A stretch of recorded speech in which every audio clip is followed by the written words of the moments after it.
மாமா என்ன ஊருக்கு போலையா நீ என்ன பண்றீங்க? மாப்பிள நானும் ஒரு வாரமா சோறு தண்ணி இல்லாம அந்த கம்மால தண்ணி எடுத்து ஊத்திக்கிறேன் மாப்பிள. கொஞ்சம் கூட வத்த மாட்டேது மாப்பிள. நான் எப்படி மாப்பிள ஊருக்கு போறது? நீ தற்கொலை மாமா, இங்கே தண்ணி எடுத்து இங்கே ஊத்துனா எப்படியா தண்ணி வத்தோம்? நீ ஊத்துற தண்ணி அவ்வளவு போயிடாது.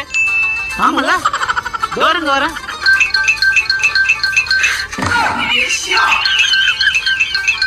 மாமா எங்கயா போற? மாப்பிள ரோட்ல எடுத்து ஊத்திட்டு வந்துடுறேன் மாப்பிள. இங்க வாங்க. நான் என்னதான் பண்றது மாப்பிள? அந்த கம்மால என்னால வீடே கட்ட முடியாதா? கட்டலாம் மாமா. காக்கா கதை கேள்விப்பட்டிருக்கியா? கம்மியா இருக்கிற தண்ணியில காக்கா கல்லு போட்டா தண்ணி எல்லாம் மேல வந்துரும். இப்ப தண்ணி அதிகமாகுதுல்ல, நீ எவ்வளவு ஆழத்துக்கு போய் தண்ணி எடுத்து வெளியே ஊத்துறியோ அவ்வளவு சீக்கிரம் தண்ணியில வந்துரு மாமா. நீ வீடு கட்டிக்கலாம்.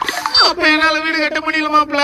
சாதா ஃப்ளோர்ல இல்ல மாமா, கிரவுண்ட் ஃப்ளோர்லயே கட்டலாம். அப்படி நான் வீடு கட்டலாம். கிரவுண்ட் ஃப்ளோர்ல, ஃபர்ஸ்ட் ஃப்ளோர் உனக்கு, செகண்ட் ஃப்ளோர் உனக்கு.